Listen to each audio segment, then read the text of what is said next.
আসসালামু আলাইকুম ওয়া রাহমাতুল্লাহি ওয়া বারাকাতুহু। সুপ্রিয় দর্শক শ্রোতা ভাই বোন, আমরা গতকাল সারাদিন ফেনীতে ছিলাম। আগের দিন রাতভর ফেনী, নোয়াখালী, লক্ষ্মীপুর এলাকাতে আমরা থেকেছি এবং আজকে ভোরে আমি এসে ঢাকায় পৌঁছলাম। আজকের দিনটা থেকে আবার আগামীকাল হয়তো আমি ইনশাআল্লাহ উপদ্রুত এলাকায় যাব। ফেনীতে আমি নিজে যা দেখেছি সেটি আপনাদের কাছে একটু বর্ণনা দিতে চাই, বিশেষ করে এই মুহূর্তের সেখানকার যে চ্যালেঞ্জগুলো এবং সেগুলো আমরা কিভাবে উত্তরণ করতে পারি সে সম্পর্কে আমি আমার ক্ষুদ্র অভিমত ব্যক্ত করতে চাই। সেই সাথে আমার নিজের চোখে দেখা কিছু দৃশ্য, কিছু ঘটনাবলী এর বিবরণ আমি দিতে চাই আপনাদের কাছে।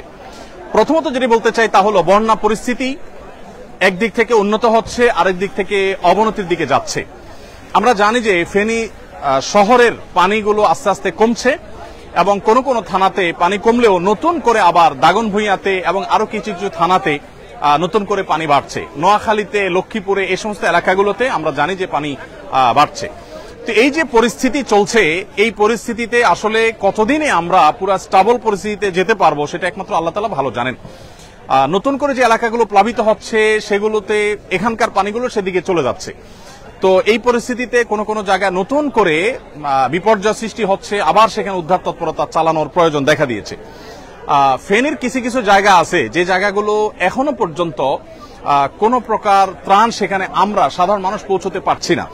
তমধ্যে থেকে পরশুরাম আছে, ছাগলনাইয়া আছে, ফুলগাজী আছে, আরো অনেকগুলো থানা আছে, সোনাগাজী আছে।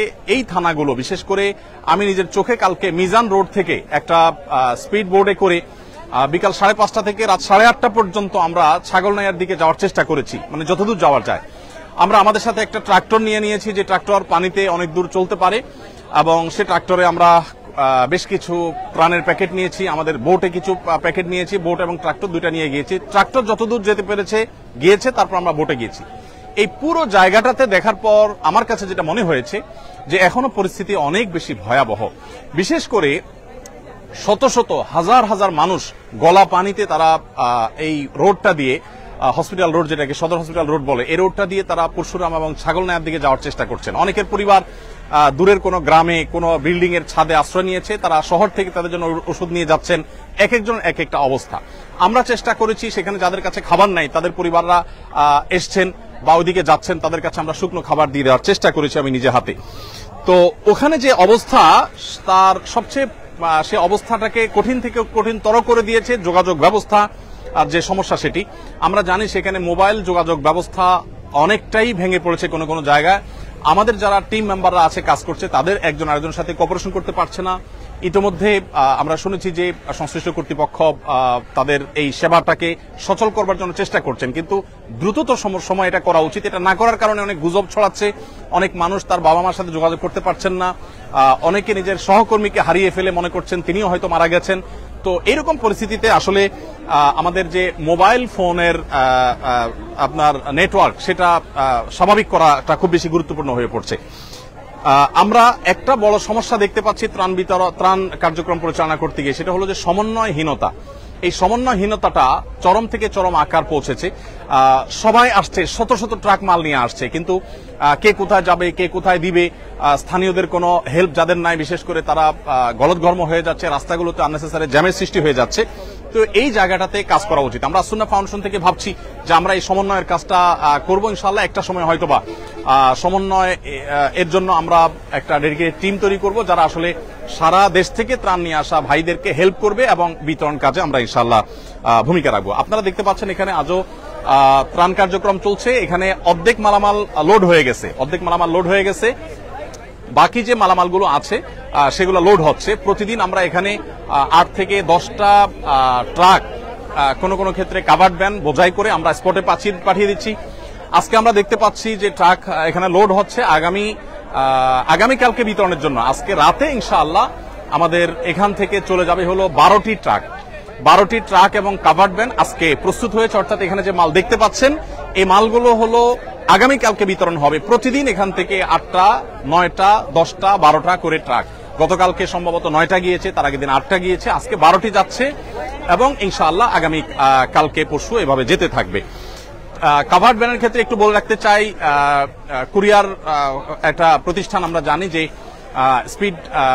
স্ট্রিট ফাস্ট তারা তাদের জায়গা থেকে তারা যত লরির প্রয়োজন হয় তারা সেটা আমাদেরকে দিয়ে হেল্প করছেন। আজকেও সম্ভবত 10টা গাড়ি তারা দিয়েছেন এবং শুরু থেকে তারা আমাদের সাথে সহায়তা করছেন। 4টা গাড়ি আজকে দিয়েছেন এবং সর্বক্ষণ তারা হেল্প করছে এবং যত গাড়ি লাগে তারা দিবে বলেছেন। ইতিমধ্যে কয়েকদিন ধরে তারা গাড়ি দিয়েছেন। আমরা এখানে স্ট্রিট ফাস্টের গাড়িগুলো দেখতে পাচ্ছি, এই গাড়িগুলো দাঁড়িয়ে আছে আর যারা সিরিয়ালে দাঁড়িয়ে আছেন তারা মূলত গাড়িগুলো লোড করছেন। একটা গাড়ি লোড হয়ে গেছে, আমরা জানি, সেটা দরজা বন্ধ করা হচ্ছে। এই গাড়িটা চলে গিয়ে আরেকটা গাড়ি এখানে দাঁড়ালে সেটাতে আবার লোডের কাজ শুরু করা হবে। তো এভাবে আল্লাহ যেন প্রতি বছর বন্যা মোকাবেলা করার মতো পরিস্থিতি আমাদের না থাকে সেই চেষ্টা আমরা করবো ইনশাআল্লাহ। ঠিক আছে না? প্রত্যেকে সর্বোচ্চ আন্তরিকতা দিয়ে কাজ করব, পরিশ্রম করব আল্লাহর জন্য এবং নিজের সর্বোচ্চ বেটারটুকু আমরা দেবো ইনশাআল্লাহ। এবং আমাদের যে সমস্ত ভাইরা কাজ পাচ্ছেন না, আপনারা জানেন যে এখানে শত শত হাজার হাজার মানুষ কাজের জন্য আসছেন। যারা কাজ পাচ্ছেন না তারা অন্যদেরকে সাধারণত বলে থাকেন যে আপনারা একটু সরেন, আমরা একটু কাজ করি আপনাদের জায়গায়, আপনি একটু রেস্ট করেন। তো এরকম একটা কম্পিটিশন এখানে চলছে আলহামদুলিল্লাহ। বাংলাদেশের মানুষ একে অন্যের জন্য যে জীবন দিতে প্রস্তুত, বিশেষ করে জাতীয় দুর্যোগে যে সবাই ঝাঁপিয়ে পড়তে প্রস্তুত, সে বিষয়টি আমরা আবারও খুব ভালোভাবে প্রত্যক্ষ করলাম। আপনারা নীরবতার সাথে আবার কাজ শুরু করে দেন, মাশাআল্লাহ, জাযাকুমুল্লাহ খাইর। এখানে নতুন আরেকটা ট্রাক কাভার্ড ভ্যান সিরিয়ালে এসেছে, সেটাতে মাল লোড হওয়া শুরু হয়েছে। আমরা জানি যে অনেকগুলো কাভার্ড ভ্যান ভরা হয়ে গেছে। আজকে সাকুল্যে আমাদের 12টি কাভার্ড ভ্যান এবং ট্রাক মিলিয়ে সাকুল্যে 12টি গাড়ি ইনশাল্লাহ বোঝাই হবে। এই 12টি গাড়ি ইনশাল্লাহ 3টি কুমিল্লাতে, 3টি ফেনীতে, 3টি নোয়াখালীতে এবং 3টি ফেনীতে চলে যাবে। তবে আমরা আশা করছি যে আরো কিছু মালামাল প্রস্তুত হলে আমরা সেটা বাংলাদেশ সেনাবাহিনীর কাছে ইনশাল্লাহ আমরা হস্তান্তর করব। আমি আপনাদেরকে একটু বলতে চাই, যারা ঢাকা থেকে ফেনী যাচ্ছেন, বিশেষ করে এই ত্রাণ কার্যক্রম পরিচালনা করার জন্য যারা যাচ্ছেন, তারা যদি কিছু বিষয় খেয়াল রাখেন তাহলে খুব বেশি ভালো হয়। ভাই, মেহেরবানি করে আপনি একটু যদি সাইডে যান, আমার একটু আওয়াজে ডিস্টার্ব হচ্ছে, আমার একটু সাইডে যান। ধন্যবাদ আপনাকে। ভাই, আমরা যেটা বলছিলাম যে ফেনী থেকে যারা ঢাকায় যাবেন, ঢাকা থেকে যারা ফেনী যাবেন, আপনাদেরকে আমরা বলতে চাই হয়ে আপনার কুমিল্লা বিশ্ব রোড পদুয়ার বাজার, যেটা এটা হয়ে সোনাইমুড়ি হয়ে চৌমুহানি হয়ে আপনি ফেনীতে গেলে এই রুটটা তুলনামূলকভাবে সেফ এবং ভালো রাস্তাটা।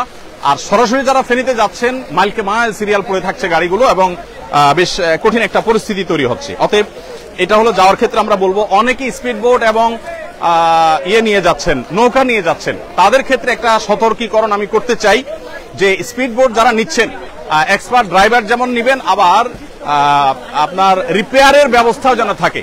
অনেকে নৌকা নিচ্ছেন, নৌকা পানিতে ছেড়ে দিচ্ছেন আর ছিদ্র হয়ে যাচ্ছে, সেখানে রিপেয়ার, কারণ সেখানে তো আসলে নদী নির্ভর বা খাল নির্ভর কম। অতএব সেখানে আমরা বলবো যে আপনারা যথাসম্ভব রিপেয়ারের ব্যবস্থা রাখবেন। কোথাও ফুটা হয়েছে, আঠা দিয়ে আবার পানিতে নামাই দিলেন, আবার সে নৌকা ডুবে যাচ্ছে। তো রিপেয়ারিং এর ব্যবস্থা না থাকলে সেটা বেশ ঝামেলার তৈরি করছে সেখানে। আর আরেকটা গুরুত্বপূর্ণ বিষয় হলো যে এলোপাতাড়ি সেখানে চলছে সবকিছু। সেখানে সাধারণ জনগণ যার যার উদ্যোগে, প্রশাসনের লোকজন, পুলিশ ভাইরা কেউ কেউ দেখা যায় সেখানে অ্যাক্টিভ আছেন। এটা আরো বাড়াতে হবে। বিশেষ করে আমরা যদি সেখানে ব্যাপকভাবে চাই যে মানুষের কাছে ত্রাণ পৌঁছাক, তাহলে এই চলাফেরাগুলো স্মুথ করার ব্যবস্থা করতে হবে। আমরা দেখতে পেয়েছি মিজান রোড থেকে বিভিন্ন এলাকাতে, বিশেষ করে থানা পর্যায়ে ত্রাণ পৌঁছানোর জন্য, আত্মীয় স্বজনের খোঁজ খবর নেওয়ার জন্য মানুষ পরিশ্রম করছে, চেষ্টা করছে, কিন্তু তেমন কিছু করতে পারছে না। এখানে নতুন এখানে আমরা দেখতে পাচ্ছি যে প্রস্তুত হওয়া যে প্যাকেটগুলো, বেশ বড় সড়ো প্যাকেট, এখানে 10 কেজি করে চাল, 2 কেজি করে ডাল, তারপরে তেল, লবণ, চিনি, সবকিছু এখানে আছে। এগুলো এখানে আমরা দেখতে পাচ্ছি 2টা ট্রাকে লোড হচ্ছে। আবারও আমি স্ট্রিট ফাস্টকে ধন্যবাদ জানাতে চাই, তারা আমাদেরকে কাভার্ড ভ্যান দিয়ে হেল্প করেছেন। এখানে তেল আমরা দেখতে পাচ্ছি এক প্রান্ত থেকে অপর প্রান্ত পর্যন্ত সবগুলো তেলের কার্টুন, আর এখানেও বেশ কিছু তেল এবং লবণ এখানে আছে আমরা দেখতে পাচ্ছি। দুই পাশে বোঝাই করা তেল এবং লবণের সারি, আর এই পাশে তেলের যে সারিগুলো আছে আমরা দেখতে পাচ্ছি, এই পাশ থেকে নিয়ে একেবারে শেষ মাথা পর্যন্ত এগুলো সবগুলোই হলো তেলের কার্টুন। 2 লিটার করে আমরা তেল দিচ্ছি প্রত্যেকটা প্যাকেজের মধ্যে। এখানে আমরা দেখতে পাচ্ছি খেজুরের প্যাকেজ হয়েছে। আমরা জানি 4-5টা খেজুর একটু পানি খেলে একবেলা খাবারের কাজ অনেক ক্ষেত্রে হয়ে যায়। এই জন্য প্রত্যেক ফ্যামিলিকে একটা করে প্যাকেট আমরা খেজুর দিচ্ছি। মোটামুটি একেবারে নর্মাল খেজুর দিলে খেতে পারবেন, এর জন্য মিডিয়াম পর্যায়ের খেজুর আমরা চেষ্টা করছি দেওয়ার। এখানে খেজুরের স্তূপ চলছে। আমাদের এখানে যারা কেউ যদি আহত হন বা শারীরিক অসুস্থতা ফিল করেন তাহলে তাদের জন্য প্রাথমিক ট্রিটমেন্ট দেওয়ার ব্যবস্থা এখানে আছে, আমরা দেখতে পাচ্ছি আমাদের ভাইরা কাজ করছে। আসসালামু আলাইকুম, ভালো আছেন? ভালো আছেন? হ্যাঁ ভাই, আপনি অসুস্থ অনুভব করছেন? একবার চালের বস্তা নেওয়ার পরে একটু মানে মাথাটা ঘুরাতে পারছি না খুব একটা। ইন্নালিল্লাহ, ব্যথা অনুভব করছেন? হ্যাঁ একটু না, তারপরেও মানে প্রথমে ইয়াতেই সমস্যা হয়েছিল, তারপরে আমি দীর্ঘক্ষণ চালের বস্তা নিয়েছি। এখন স্প্রে করার পর কি একটু ভালো অনুভব করছেন? ব্যথা হয়েছে ভাইয়ের, সেজন্য স্প্রে করে তাকে সাময়িক এবং তৎক্ষণাৎ যে তার ব্যথাটা সেটা রিমুভ করার চেষ্টা করা হয়েছে আলহামদুলিল্লাহ। কি নাম আপনার ভাই? আমার নাম মোহাম্মদ মুকুল মাহমুদ। মুকুল মাহমুদ ভাই, মাশাআল্লাহ। এরকম আরো অনেক ভাইরা আছেন যারা আসলে কোনো কারণে অসুস্থ হয়ে পড়লে সাথে সাথে এই যে আরেক ভাইকে আমরা দেখতে পাচ্ছি। আসসালামু আলাইকুম, কি নাম আপনার? কাচলক, সমস্যা নাই। মোহাম্মদ মেহেদী হাসান। আপনার কি হয়েছে? কি ট্রাক থেকে ডাল উপর থেকে টানার সময় হাতে ছুলে গেছে। ইন্নালিল্লাহ। আপনি কোথায় কি করেন? আমি ডেলিভারি কাজ করতেছি। কিসে?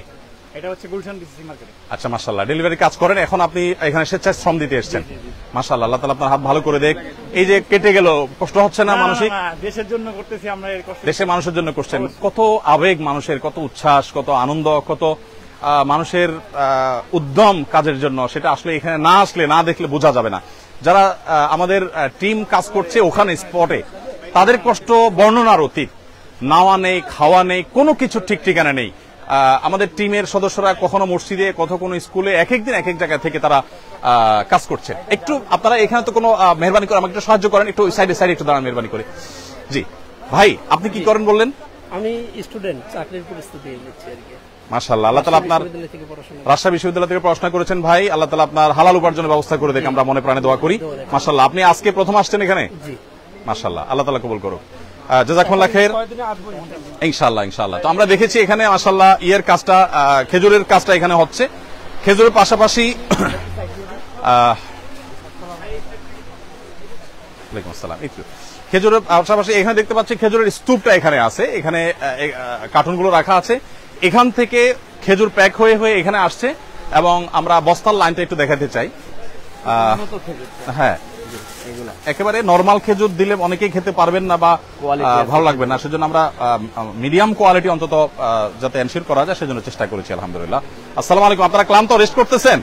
আচ্ছা, ঠিক আছে। এইদিকে আমরা দেখতে পাচ্ছি এগুলো হলো আমাদের ডাল, মসুর ডাল।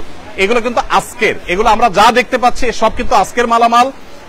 প্রতিদিন এর মালামাল প্রতিদিন আসে, এই সাইড থেকে ট্রাকে আনলোড হয়, প্যাকেট করার পর সেটা আবার লোড হয়ে চলে যায়। তো এদিকে আমরা দেখতে পাচ্ছি মসুর ডাল, সেটা 2 কেজির প্যাকেট এখানে ভর্তি হয়ে বড় প্যাকেজের মধ্যে সেটা ঢুকে যাচ্ছে। এখন আসর নামাজের বিরতি চলছে এবং পালা করে নামাজ কেউ পড়ে ফেলছেন, ইনশাআল্লাহ বাকিরা পড়বেন। এখানে আমরা দেখতে পাচ্ছি এগুলো হলো চাল, ওই পাশে চালের স্তূপ। আজকে যেহেতু দিনের অনেকটা শেষ, অতএব কাজ হয়ে গেছে। এখানে যে চাল দেখতে পাচ্ছি আমরা, সেটা আজকের যে কাজ সেটা হয়তো 50% হবে না, 1/3 হয়তো বা হতে পারে।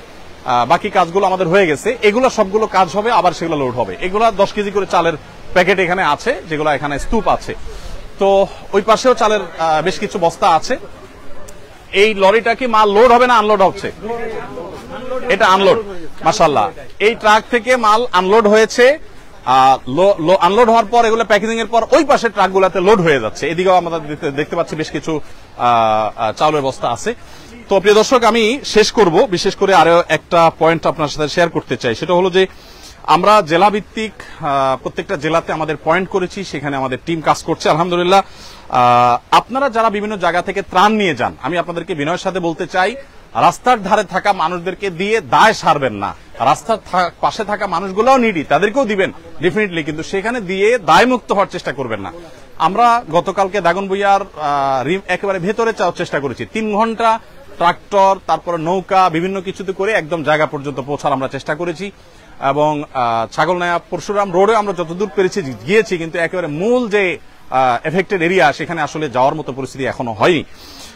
ঠিক একইভাবে আপনারা যারা কাজ করছেন, আমি বলবো যে সীমিত পরিসরে কাজ করলেও চেষ্টা করবেন স্থানীয় রিলায়েবল এবং বিশ্বস্ত মানুষদের সাথে কথা বলে তাদেরকে সাথে নিয়ে আপনি ভেতরে যাবেন এবং যথাসম্ভব রিমোট এরিয়াগুলোতে ঢোকার চেষ্টা করবেন। আল্লাহ তাআলা আমাদের সবাইকে তৌফিক দান করুন। সেখানকার পরিস্থিতি আসলে মানে একেবারে নিশ্চিন্ত হওয়ার মতো কোনো পরিস্থিতি তো নাই, বরং এখনো 4-5 দিন পর্যন্ত বহু পরিবার পড়ে আছেন বিভিন্ন জায়গায়, তাদের কাছে ত্রাণ পৌঁছানো দরকার। বাংলাদেশ সেনাবাহিনী সহ অনেকগুলো বিশ্বায়িত প্রতিষ্ঠান, প্রশিক্ষিত বাহিনী, তারা কিন্তু সেখানে তাদের মতো করে কাজ করছে এবং তারা ত্রাণ পৌঁছানোর চেষ্টা করছে। সেটা আরো বলিষ্ঠভাবে, আরো শক্তিশালীভাবে যেন হয়, আমরা সেজন্য দোয়া করি। আল্লাহ তাআলা সবাইকে তৌফিক দান করুন। এখানে ভলান্টিয়ার ভাইরা যেহেতু নামাজের বিরতি সবাই দাঁড়িয়ে আছে, মাশাআল্লাহ সবাই কাজ করছেন। আল্লাহ তাআলা আপনাদের সবাইকে উত্তম বিনিময় দান করুন। সবাই ভালো আছেন তো? এদিকে, আপনি এদিকে আসেন। কি নাম আপনার? আমার নাম মোহাম্মদ আনিসুর রহমান। আপনি কি করেন? আমি এভাবে বিজনেস করি। একটু এদিকে দাঁড়ান, এদিকে দাঁড়ান। বিজনেস করি। আচ্ছা, কিসের বিজনেস? আমার প্যাকেজিং বিজনেস আছে। আচ্ছা, আপনি কি ভলান্টিয়ার সার্ভিস দিতে আসছেন না ডোনেশন দিতে আসছেন? আমি ভলান্টিয়ার সাপোর্ট দিতে আসছি। মাশাআল্লাহ। আপনি কখন আসছেন আজকে? আমি আজকে আসছি জোহরের নামাজের আগে। আচ্ছা আচ্ছা, মাশাআল্লাহ। এই পর্যন্ত কাজ করেছেন? জি, বস্তা টেনেছেন আপনি? জি, জি, জি। কতগুলো বস্তা টেনেছেন আনুমানিক? আর চালের বস্তা প্রায় 300-র উপরে। কি বলেন, আপনি 300 উপরে বস্তা না না, টেনেছেন? আমরা সবাই সম্মিলিত। আচ্ছা, আপনাদের টিম আর আমাদের কি? বুঝতে পেরেছি, গ্রুপ ওয়ার্ক। হ্যাঁ, সেটা বলেন। তো বস্তা তো টানতে নিশ্চয় অভ্যস্ত না? না, কষ্ট হয় নাই? হয়েছে সবকিছু আল্লাহর জন্য। আল্লাহ রাজি খুশি। তাআলা উত্তম বিনিময় দান করুন ইনশাআল্লাহ। ভাই, যেহেতু গ্রুপ করে নামাজ হচ্ছে, আমরা ইনশাআল্লাহ দ্বিতীয় গ্রুপ নামাজ পড়ে ফেলবো এখন, আর দেরি করবো না। কি নাম তোমার? আরিয়ান। হ্যাঁ, আদিলান আরিয়ান। মাশাআল্লাহ। কোত্থেকে আসছো? বনশ্রী। বনশ্রী থেকে। ওর আব্বু কি আপনি? আমি ওর বড় ভাই হুজুর। আচ্ছা, আমি ওকে আজকে দুইটা অপশন দিয়েছিলাম যে তুমি আসন্না ফাউন্ডেশনে যাবে না একটা পার্কে যাবে। ওর মাদ্রাসা আজকে বন্ধ হয়েছে। ও ও মাশাআল্লাহ, বলেছে যে আমি আসন্না ফাউন্ডেশনে যাব। মাশাআল্লাহ মাশাআল্লাহ। আমাদের বাচ্চারা অনেকে, আমাদের মাদ্রাসার বাচ্চারা, অন্য বাচ্চারা পানি খাওয়ানোর কাজটা করছে এবং অন্যান্য কাজ তাদের মতো করে তারা করছে। আমরা শেষ করবো, যেহেতু আমাদের এক গ্রুপের নামাজ শেষ, এখন দ্বিতীয় জামাত শুরু হবে। আল্লাহ তাআলা আমাদের সবাইকে উত্তম বিনিময় দান করুন। জাযাকুমুল্লাহ খাইর। এবং দুর্গত মানুষদের আল্লাহ তাআলা দুর্গতি দূর করুন, তাদের কষ্ট দূর করুন, লাঘব করুন, আমরা সে দোয়া করি। এবং প্রত্যেকে যার যার জায়গা থেকে চেষ্টাও চালাবো, দোয়াও করব। এবং যারা এলাকাতে আছেন তারা উদ্ধার কাজে সাধ্য অনুযায়ী, একদম দুর্গম জায়গা যদি না পারেন, যতটুকু পারেন মানুষ উদ্ধার কাজে একটু সহায়তা করেন। এবং যথাসম্ভব প্রত্যেকে অসুস্থ মানুষদেরকে প্রায়োরিটি দিয়ে দিয়ে তাদেরকে উদ্ধার কাজ করার চেষ্টা করি। বিশেষ করে আমরা যারা ত্রাণ দিতে গেছি তারাও চেষ্টা করি। আমি ত্রাণ দিতে গিয়েও একজন বৃদ্ধ মানুষকে দেখেছি, হেঁটে যাচ্ছে অনেক দূর কষ্ট করে, কালকে দাগনভূঞার ঘটনা। পরে আমাদের কিছু ভাইদেরকে বলে আমি বললাম যে আপনারা একটু নামেন, ওনাকে একটু উঠান। অনেকে উঠায় নেওয়া হয়েছে। এরকম বিভিন্ন পর্যায়ে কাজ চলছে, সে কাজটা আরো জোরালোভাবে চলুক, আমরা সে দোয়া করি। জাযাকুমুল্লাহ খাইর। আসসালামু আলাইকুম ওয়া রাহমাতুল্লাহ।